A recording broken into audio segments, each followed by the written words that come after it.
Bismillahirrahmanirrahim. Assalamu alaikum, dear students. Today we will start our chapter number 2, and the name of chapter is S block element. Today is the first lecture of your chapter, so let's start our topic. Before going to start of this chapter, I will share some intro about the S block element. That what are the S block element? The element which have S electron subshell is involved in the electronic configuration. All those elements which is shown here in this diagram, these are all known as the S block element. Why these are known as S block element? Because their last electron are entered in the S subshell.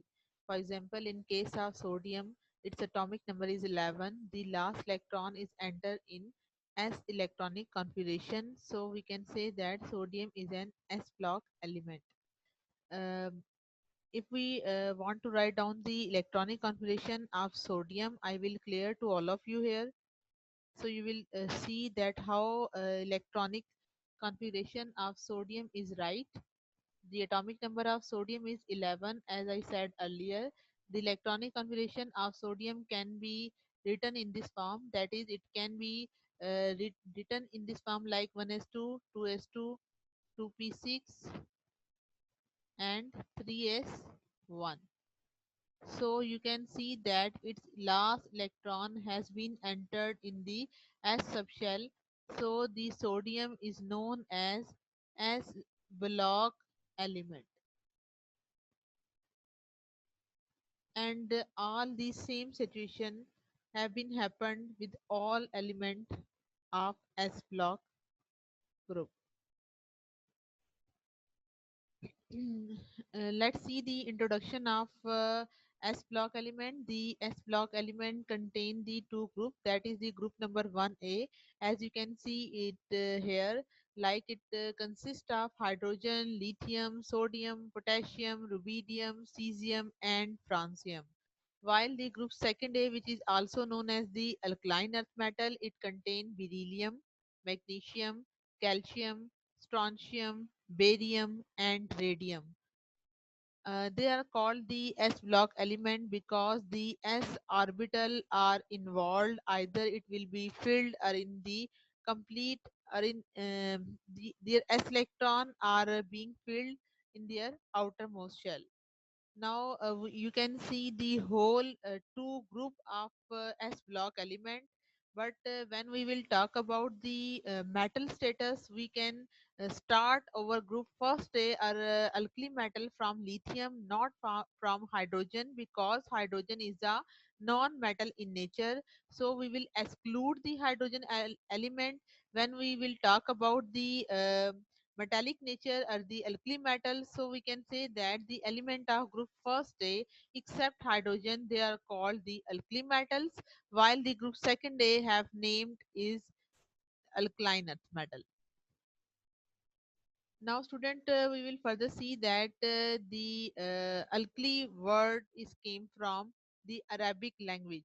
In Arabic language, the alkali means the ash. It mean हम ये कह सकते हैं student कि जो alkali का word है ये अरब्स ने फर्स्ट टाइम यूज किया और उन्होंने कहा कि इसका मतलब होता है राख, और ये वो राख होती है जो कि अगर आप किसी भी प्लांट को जलाएं या किसी पौधे को जलाएं तो उसकी राख जो है वो मेजरली इन टू एलिमेंट्स पर मुश्तमिल होती है, one is sodium and other is potassium.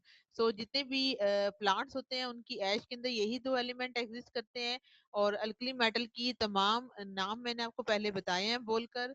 और इनको जो है ये हम कहते हैं कि ये मोस्ट रिएक्टिव मेटल्स होती हैं. और आपको सोडियम के हवाले से एक इम्पॉर्टेंट इन्फॉर्मेशन देती चलूं कि हम सोडियम मेटल को कभी भी ऐसे एयर के अंदर नहीं रख सकते, क्योंकि एयर की जो ऑक्सीजन है सोडियम मेटल इतनी रिएक्टिव होती है कि ये फौरन से इसके साथ रिएक्ट कर जाती है. तो जब भी इसको हम लैब में स्टोर करते हैं या वैसे ही अगर आपने किसी एक जगह पर इसको जमा करके रखना हो तो हम हमेशा इसको कैरोसिन ऑयल, जो कि मिट्टी का तेल होता है, उसके अंदर हम इसको स्टोर करके रखते हैं ताकि इसकी रिएक्टिविटी एयर की ऑक्सीजन के साथ ना हो. और इसके बाद हम ये कहते हैं कि स्ट्रॉन्ग अल्कलाइनिक सोल्यूशन जो है वो वाटर के साथ रिएक्ट करने पर प्रोड्यूस कर सकते हैं। जैसे कि आप यहाँ देखें कि ये तमाम मेटल्स हैं, जैसे ही हम इनको वाटर के साथ ट्रीट करेंगे तो इन सब के साथ रिएक्ट करने पर इनके हाइड्रोक्साइड प्रोड्यूस होंगे, और ये सारे हाइड्रोक्साइड जो हैं वो बेसिस कहलाती हैं। इसलिए हम इसको कहते हैं कि ये स्ट्रॉन्ग अल्कलाइनिक सोल्यूशन जो है वो प्रोड्यूस करते हैं when they will react with water. ठीक है। उसके बाद स्टूडेंट आगे हम फर्दर देखते हैं when we will talk about the alkaline earth metal, कि अल्कलाइन अर्थ मेटल में जो एलिमेंट है that one number one is beryllium, second is magnesium, third is calcium, fourth is strontium, and fifth is barium. They are called alkaline earth metal because they will also produce alkalis with water. For example, beryllium has no reaction with water, while the other member will show its reaction with water and form the strong alkalis when they will also react with water. As you can see here, the magnesium when will react with water, they will produce magnesium hydroxide. In the same way, calcium hydroxide, strontium hydroxide, as well as barium hydroxide. The alkali and the alkaline earth metal include the most reactive electropositive element, and a study of the electronic configuration will help in understanding their properties. अब आपको क्या बता रहे हैं कि जितने भी alkali metals हैं और अल्कलाइन अर्थ मेटल है, चूंकि ये पीरियोडिक टेबल के बिल्कुल लेफ्ट साइड पे, अगर आपने पूरा पीरियोडिक टेबल याद हो आपको, तो जैसा कि आपको मैंने चैप्टर नंबर 1 में डिटेल में बताया था, तो आपने देखा था कि ग्रुप फर्स्ट और ग्रुप सेकंड जो है ये बिल्कुल स्टार्ट में आते हैं। चूंकि ये स्टार्ट में होते हैं तो इसलिए ये मोस्ट इलेक्ट्रो पॉजिटिव एलिमेंट है, और इनकी रिएक्टिविटी इंक्रीज होने की रीजन भी यही है कि ये एलिमेंट ज्यादा इलेक्ट्रो पॉजिटिव होते हैं। इसका मतलब क्या है कि ये एलिमेंट आसानी से अपने इलेक्ट्रॉनों को लूज कर देते हैं। तो हर वो चीज जो आसानी से इलेक्ट्रॉनों को लूज कर दे उसको हम कहते हैं कि वो इलेक्ट्रो पॉजिटिव एलिमेंट होते हैं, और इनकी रिएक्टिविटी इंक्रीज हो जाती है। उसके बाद जो इनकी इलेक्ट्रॉनिक कन्फर्मेशन है, जैसे कि तमाम ग्रुप फर्स्ट के एलिमेंट का ग्रुप नंबर 1 है तो उन सब के अंदर एक इलेक्ट्रॉनों को लूज करने की एबिलिटी होगी, while the group second A have the ability to lose its two electron, that's why it will carry the +2 oxidation state. So let's talk about its different properties of alkali as well as the alkaline earth metal, and most important, that is the electronic configuration of s block element. So when we will start about alkali metals, that we can say, as I have said earlier, that alkali metals have only one electron, क्योंकि alkali metal के आखिरी shell में कितने electron होते हैं, एक होता है। तो ये तमाम मेटल अपना एक ही इलेक्ट्रॉन लूज करेंगी और क्या बनाएंगी, mono positive ion like M positive ion. और यही वजह है कि क्योंकि एक ही इलेक्ट्रॉन को निकालना है तो इससे इनकी आयनाइजेशन एनर्जी की वैल्यू लो होती है। उसके बाद इनका आयनिक कंपाउंड जो है ये फॉर्म करते हैं और ये +1 ऑक्सीडेशन स्टेट को शो करते हैं। तो ये बात आपको बता देती हूँ डियर स्टूडेंट्स।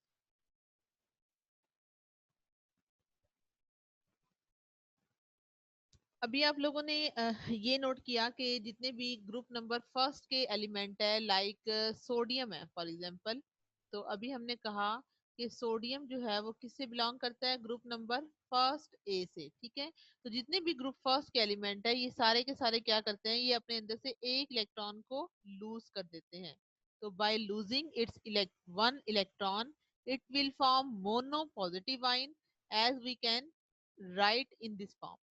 तो आपने यहाँ देखा कि यहाँ से आपको पता ही चला कि जितने भी मेटल्स होती हैं वो अपने अंदर से एक इलेक्ट्रॉन, जितने भी ग्रुप फर्स्ट के मेंबर हैं वो सिर्फ सोडियम नहीं बल्कि इसके तमाम मेंबर लाइक लिथियम है, सोडियम है, पोटेशियम है, रुबीडियम है, सीजियम है, ट्रांसियम है, इन सब के अंदर ये कैपेबिलिटी है कि ये सब के सब अपना एक इलेक्ट्रॉन आउटर मोस्ट शेल से लूज करेंगे, and by losing its outer most shell electron they will convert it into Na positive ion in the same way K positive as well as Cs positive and so on।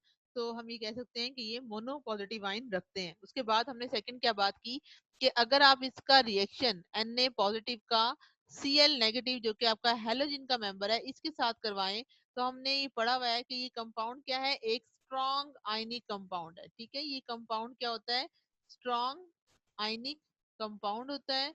So we can say that कि जितने भी group first के member हैं जब वो halogens के साथ combine होते हैं या किसी भी मोस्ट इलेक्ट्रोनेगेटिव एलिमेंट के साथ कंबाइन होते हैं तो हमेशा इनके दरमियान में जो बॉन्ड डेवलप होता है that is known as the ionic bond. So यहाँ से हमें ये आइडिया हुआ कि जब भी आप इनकी बात करेंगे ग्रुप फर्स्ट के मेंबर्स की, तो ये आयनिक कंपाउंड फॉर्म करते हैं, इनकी ऑक्सीडेशन स्टेट +1 होती है, ये अपना एक इलेक्ट्रॉन आसानी से लूज कर देते हैं, और इसी वजह से ये एम पॉजिटिव यानी जनरल है मेटल, तो इसके लिए हमने एम का वर्ड इस्तेमाल कर लिया है। उसके बाद स्टूडेंट चंद डिफरेंट फिजिकल प्रॉपर्टीज है, ये टेबल आपकी बुक में भी मौजूद है। ये आप टेबल जो है वो कंपैरिजन के लिए देख सकते हैं कि इसमें डिफरेंट एलिमेंट्स को ऐसे लिखा गया है, इसमें इनके एटॉमिक नंबर लिखे गए हैं। इलेक्ट्रॉनिक कन्फर्मेशन में अगर आप देखें तो इन तमाम एलिमेंट के आखिरी शेल का इलेक्ट्रॉन देखें 2s, 2 का मतलब क्या है कि ये इसके अंदर टोटल 2 ही शेल्स होते हैं। सोडियम के अंदर 3 शेल्स होते हैं, पोटेशियम में 4 शेल्स होते हैं। यानी आप यहाँ तक जब आएंगे जिसका जो कि इसका पीरियड नंबर होता है बेसिकली 6 पीरियड, तो पीरियड नंबर आपको बताया था कभी मैंने कि पीरियड नंबर हमेशा रिप्रेजेंट करता है नंबर ऑफ शेल्स को। तो इसका लास्ट इलेक्ट्रॉन जो है वो 6 शेल के अंदर आएगा। सो इसके इन सब के अंदर जो लास्ट इलेक्ट्रॉन है वो एस सब शेल में आके एंटर्ड हो जाते हैं। और उसके बाद आयनाइजेशन एनर्जी की वैल्यू इनकी ग्रुप सेकंड के मुकाबले में क्या होती है, कम होती है। इलेक्ट्रॉन अफिनिटी की वैल्यूज दी गई हैं, इलेक्ट्रोनेगेटिविटी है, एटॉमिक रेडियस है, आयनिक है, boiling point, melting point, heat of hydration. तो बच्चों इन वैल्यूज को आप लोगों ने जुबानी याद नहीं करना, तो आप लोग इस टेबल को देख लें sake for your comparison and just for your information. And you will not have a you cannot memorize this whole table. So now we will start about the same properties with alkaline metal. As you have seen earlier that in case of alkali metal, they have a tendency to lose its one electron which are present in its outermost shell. While in case of alkaline earth metal, they possess 2 electrons. That's why they can easily lose its 2 electron. So they will show the oxidation state of M positive 2 ion because their ionization energy values will also lower, and they will also form the ionic compound, for example calcium chloride or magnesium chloride. They will also the member of ionic compounds. तो student ये आपके सामने again यही same table लिखा गया है। यहाँ भी आप देख सकते हैं कि इनके आखिरी शेल के अंदर कितने इलेक्ट्रॉन है, 2 इलेक्ट्रॉन्स जो है वो इनमें एग्जिस्ट करते हैं। इनकी वैल्यूज हैं, जनरल ट्रेंड है, तो ये आप लोगों ने जस्ट नोट डाउन करना है या इसको आप देख लें बट इसको याद नहीं करना। उसके बाद बच्चों अल्कलाइन अर्थ मेटल में आपको बताया कि अगर आप एक ग्रुप में नीचे आते हैं, जैसे फॉर एग्जांपल ये अगर आप देखें ये एस ब्लॉक एलिमेंट था, फर्स्ट और सेकंड आपको बताया, तो ये नंबर 1 क्या रिप्रेजेंट करता है, इनका पीरियड नंबर, ठीक है, ये नंबर 2 पीरियड नंबर 2 है। तो ये आपको इलेक्ट्रॉनिक कन्फर्मेशन बताई जा रही है कि ये कैसे हो रहा है। कि अगर आप देखें sodium electronic conformation from the periodic table से, तो ये नंबर 1 पे आपके पास हाइड्रोजन है, इसका इलेक्ट्रॉनिक कन्फर्मेशन क्या होगी 1s2। सेकंड वाले के लिए आगे आप फर्दर 2s2 ऐड करेंगे, और थर्ड के लिए आप क्या करेंगे 2s2 2p6। तो ये जो है वो कंप्लीट शेल्स के लिए बताई जा रही है। यहाँ पे इन केस जब आप सोडियम की बात करते हैं तो सोडियम के लिए उन्होंने आपको कंप्लीट लिख कर दिखाई है, ठीक है। उसके बाद है जी अक्रेंस ऑफ अल्कली मेटल्स, के अल्कली मेटल्स कहाँ पाई जाती हैं। तो अगर आप अल्कली मेटल्स की एग्जिस्टेंस की बात करें तो चूंकि इनकी रिएक्टिविटी ज्यादा होती है, तो याद रखिएगा कि जिस चीज की रिएक्टिविटी ज्यादा होती है वो देर तक जो है वो अपने आप को नहीं रखती, यानी उसका रिएक्शन फौरन किसी दूसरी एलिमेंट के साथ हो जाता है। एज ए रिजल्ट इसकी स्टेट क्या हो जाती है, कंबाइंड। यानी ये नहीं होगा कि सोडियम हमेशा खाली सोडियम की फॉर्म में एग्जिस्ट करेगी, बल्कि सोडियम की रिएक्टिविटी इतनी स्ट्रांग है कि ये फौरन से, अभी आपको बताया कि जैसे ऑक्सीजन के साथ रिएक्ट कर लेती है और उसके ऑक्साइड फॉर्म करती है, इन द सेम वे सोडियम जो है वो अपने हैलोजेंस के साथ या दीगर कंपाउंड के साथ रिएक्ट करके सोडियम क्लोराइड या डिफरेंट फॉर्म में ये एग्जिस्ट करेगी। तो इसलिए हम कहते हैं कि जितने भी अल्कली मेटल्स होते हैं ये हमेशा कंबाइंड स्टेट में एग्जिस्ट करते हैं। उसके अलावा कोई भी अल्कली मेटल जो है वो फ्री स्टेट में नहीं पाई जाती, ये मोस्ट इंपॉर्टेंट बात है कि कोई भी अल्कली मेटल फ्री स्टेट में नहीं पाई जाती। सोडियम और पोटेशियम जो है ये अबंडेंट अल्कली मेटल है, यानी ये अल्लाह ताला ने नेचर में कसरत से पैदा की है। और ये हमारी जमीन की सरफेस का, ये जो हमारी सतह जमीन होती है इसको हम अर्थ क्रस्ट या उर्दू में कचरे अर्थ का नाम देते हैं, ये हमारी अर्थ का 2.4% बनाती है। और ये ज्यादातर insoluble alumino silicates of alkali metals की फॉर्म में एग्जिस्ट करती है। अभी आप इसके आगे चल के फार्मूलाज देखेंगे फिर पता चलेगा आपको कि एल्यूमिनो सिलिकेट से क्या मुराद है, यानी ऐसे कंपाउंड जिनमें एल्यूमिनियम भी आपको नजर आएगा, सिलिकॉन ऑक्सीजन के साथ बॉन्ड बना रहा होगा और साथ अल्कली मेटल्स में प्रेजेंट होंगी, तो इसलिए हम इसको बोलते हैं insoluble alumino silicates of alkali metals. जैसा आप यहाँ देखें डियर स्टूडेंट्स, तो यहाँ जो है वो लिथियम, ये अब आप लोगों ने बच्चों टेबल याद करना है, ये आज का आपका टारगेट होगा कि तमाम मेटल्स के नाम, उनके फार्मूलाज और उनके structures, these are the most important topic from chemical formulas. तो आप लोगों ने इसको अच्छे से तैयार करना है बच्चों। स्पोडियमिन, लिथियम की जो मेटालिक कोर है इसका नेम क्या है, स्पोडियमिन। और इसका फार्मूला क्या होता है, दैट इज LiAlSiO3 ट्वाइस। इसको हम बोलते हैं लिथियम एल्यूमिनियम सिलिकेट। ठीक है, तो भी आपको पता चला कि एल्यूमिनियम सिलिकेट की फॉर्म में पाई जाती है ज्यादातर। तो ये जो है वो इसकी लिथियम की मेटालिक ओर है। सोडियम की जो है वो आपके सामने टोटल 5 फोर्स हैं। इसको आपने कैसे याद करना है, आइए तो आप जानते हैं। इसको हम टेबल साल्ट भी कहते हैं, रॉक साल्ट भी कहते हैं, या हेलाइट भी कहते हैं। और आप जानते हैं कि हमारे कंट्री में जो है वो क्योड़ा माइंस हैं, जहाँ पे नमक जो है वो बाकसरत वहां से हासिल किया जाता है। इसी तरह एक और साल्ट है, इसको हम बोलते हैं सोडियम नाइट्रेट। इसका क्या नेम है, सोडियम नाइट्रेट। और इसका साइंटिफिक या जो भी आप कॉमन नेम कह लें, इसको हम किस लैंग्वेज में इसका सॉरी नेम क्या लेते हैं, चिली सॉल्ट पैटर। इसका क्या नेम है, चिली सॉल्ट पैटर। जो जब भी आपसे पूछा जाए कि write down the names of following compound, तो आपने इसके स्ट्रक्चर्स और इसके फार्मूलाज को लिख के एटलीस्ट 2 to 3 टाइम्स लिख के आप इसको याद करें, ताकि आपके जहन में ये चीजें पक्की हो जाएं। उसके बाद बच्चों नेक्स्ट फार्मूला है, दैट इज नाइट्रॉन का। ये सिंपल सोडियम कार्बोनेट होता है और उसमें एक वाटर का मॉलिक्यूल होता है। उसके बाद बच्चों नेक्स्ट है, दैट इज ट्रोना। ये लफ्ज है नेट्रॉन और ये लफ्ज क्या है, ट्रोना। ट्रोना में यही होगा number 1, that is sodium carbonate. अच्छा, ट्रोना का नेट्रॉन से आपको याद करने का एक ट्रिक बताती हूँ। यहाँ पे जो लफ्ज है ट्रोना का टी, तो टी को आप कह लें कि ये टू है, 2 टाइम्स के लिए। 2 टाइम्स के लिए मतलब ये है कि यहाँ पे आप सोडियम कार्बोनेट के साथ सोडियम बाई कार्बोनेट ऐड करें, क्योंकि जिसका सोडियम कार्बोनेट होगा तो इसका सेकंड कंपाउंड क्या होता है, मिलता जुलता, that is sodium by carbonate, जिसको हम क्या लिखते हैं, NaHCO3। तो अभी आपको बताया कि ये टू है, टू से मुराद ये है कि टोटल 2 कंपाउंड है। सोडियम बाई कार्बोनेट से पहले आपने वर्ड टू डालना है, और इसके वाटर से पहले भी आपने लफ्ज क्या ऐड करना है, that is two. In the same way बच्चों आगे कंपाउंड है, दैट इज बोरेक्स। ठीक है, तो बोरेक्स इसको हम सुहागा बोलते हैं वैसे आम लैंग्वेज में, लेकिन इसी तरह इसका बोरेक्स का फार्मूला आपने याद करना है, दैट इज Na2B4O7.10H2O। उसके बाद बच्चों मोस्ट इंपॉर्टेंट पोटेशियम की हो रहा है, that is KCl, potassium chloride, magnesium chloride with 6 water molecule. Next one है दैट इज सेल्वाइट, इसको हम बोलते हैं पोटेशियम क्लोराइड। उसके बाद है बच्चों दैट इज सेल्व एलोनाइट। इसका नेम क्या है, दैट इज एलोनाइट। और एलोनाइट जो है वो इसका हम सेकंड नेम क्या लेते हैं, एलम स्टोन। ठीक है, एलोनाइट का सेकंड नेम हम क्या लेते हैं, एलम स्टोन। और एलम स्टोन जो है आपके पास, इसका क्या फार्मूला होता है, that is potassium sulphate dot aluminium silicate, sorry aluminium sulphate, और साथ है 4AlOH थराइस। तो बच्चों इसकी तमाम सब एलिमेंट्स की कंपोजिशन और इन सब के फार्मूलाज को आप लोगों ने बहुत ध्यान से याद करना है। इसमें किसी किस्म की कोई भी एक भी अगर आपने डिजिट इसका खराब किया तो आपका होल फार्मूला रॉन्ग कर दिया जाता है।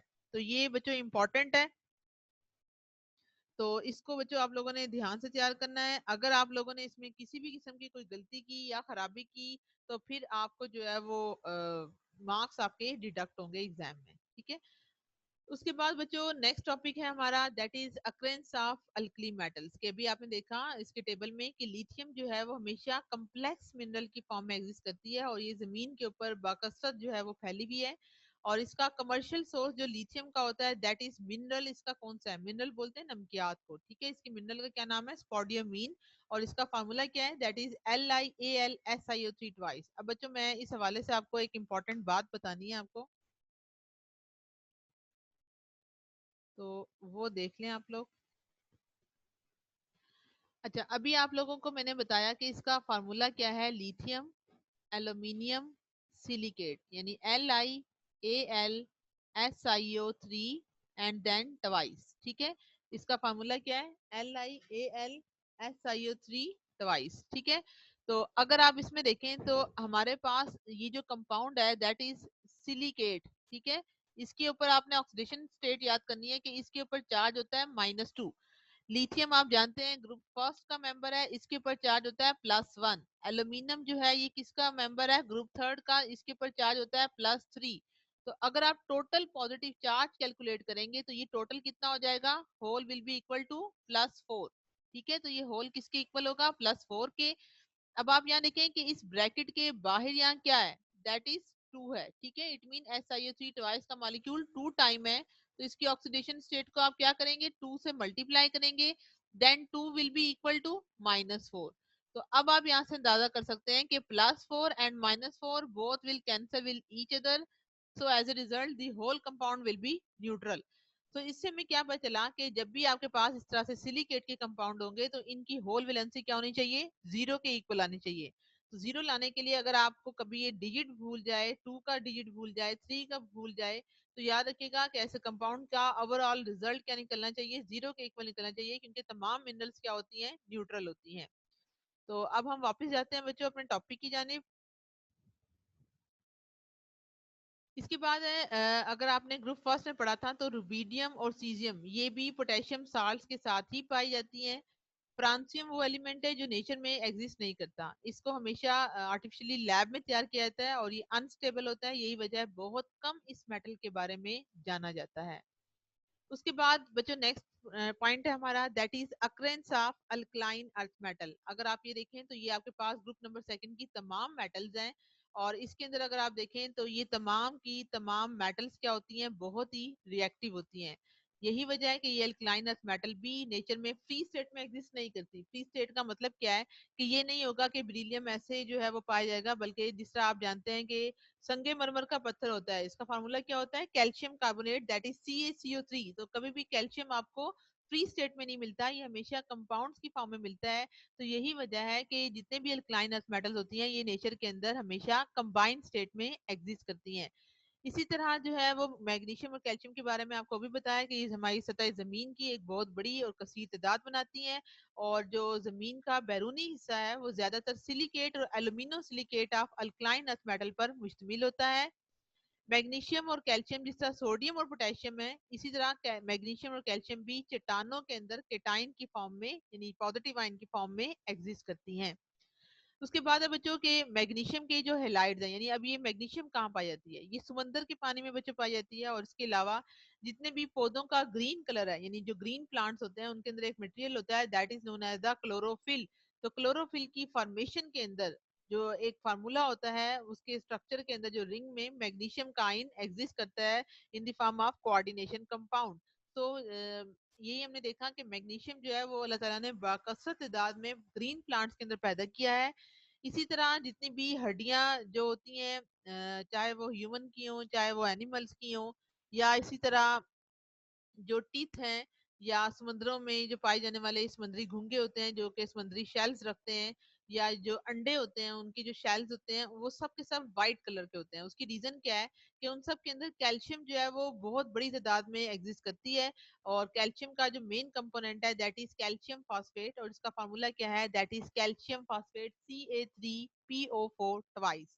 And the second one formula is calcium fluoride. और आप जानते हैं कि अक्सर टूथपेस्ट के साथ लिखा जाता है विद फ्लोराइड्स। तो इसका मतलब ये होता है कि इन कंपाउंड के अंदर या तो ये फ्लोराइड और फास्फेट हैं जो कि हमारी बोन को और हमारे टीथ को स्ट्रॉन्ग करने के लिए इस्तेमाल की जाती हैं। इसलिए मोस्टली आपको जो टूथपेस्ट मिलती है उनमें कैल्शियम के साथ फ्लोराइड्स का वर्ड भी ऐड होता है। इसी तरह जो रेडियम एलिमेंट है ये एक रेयर एलिमेंट है, ये भी जिस तरह से आपने उसके केस में देखा था कि फ्रांसियम इतनी ज्यादा नोन नहीं है, वो लैब में तैयार की जाती है। इस तरह रेडियम जो है वो एक रेडियो एक्टिव एलिमेंट है, लेकिन ये अल्लाह ताला ने नेचर के अंदर पैदा की है। तो अब जिस तरह आपको बच्चों पहले बताया कि फार्मूलाज थे अल्कली मेटल्स के, इसी तरह आप लोगों ने ये वाला पूरा टेबल अच्छी तरह से तैयार करना है। ये अल्कलाइन अर्थ मेटल के फार्मूलाज हैं, जिनमें सबसे पहला आपकी मेटल है दैट इज बेरिलियम, और इसका फर्स्ट वन कंपाउंड है दैट इज बेराइल। इसे क्या बोलते हैं, बेराइल। और इसका फार्मूला क्या है, Be3Al2SiO36। तो बच्चों इसको भी हम देख लेते हैं।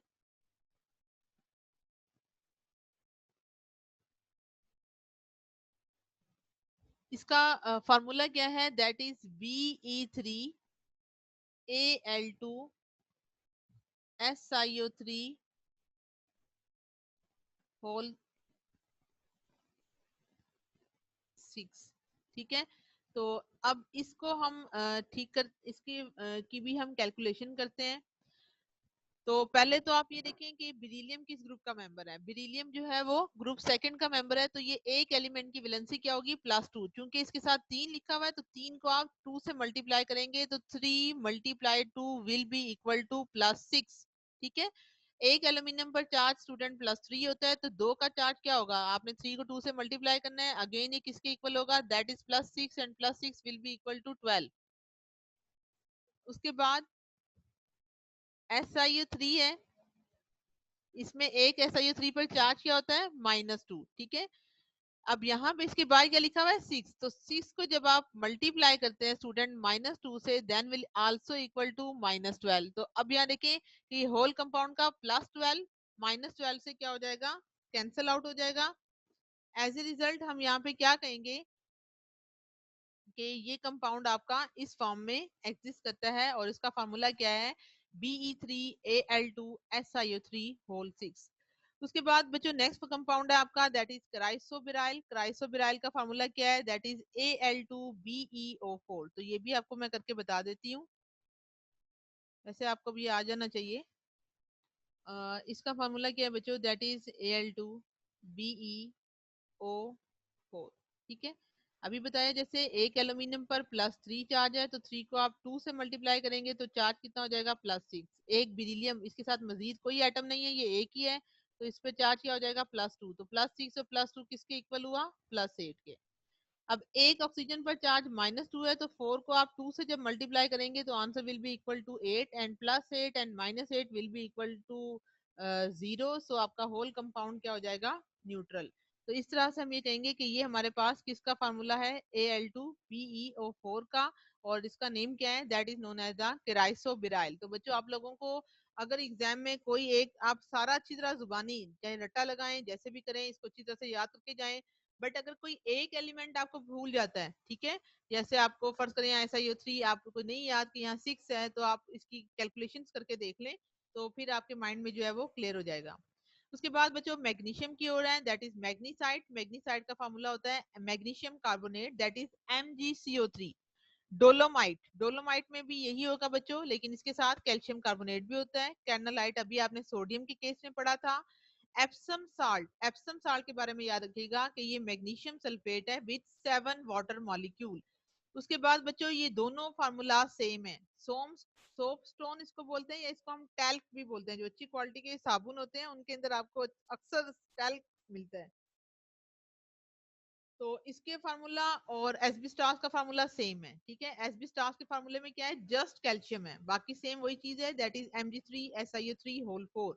इन the same way soap stone, या जिसको आप टैल्क कह रहे हैं, इसका फार्मूला है H2Mg3SiO3 होल 4। तो ये आपको मैं करके दिखाती हूँ ताकि आपको समझ आए अगेन इसकी भी कैलकुलेशन की, ताकि कल को आप ये ना कहें कि आपको ये बातें नहीं बताई गई किसी ने, ठीक है। तो स्टूडेंट हम देखते हैं इसको, टैल्क है, अभी आपको बताया इसका फार्मूला क्या होता है, H2Mg3SiO3 होल 4, ठीक है। ये हो गया टैल्क। उसके बाद है बच्चों नेक्स्ट वन जो फार्मूला है आपके पास, that is known as the asbestos, ठीक है। एस्बिस्टॉस के फार्मूले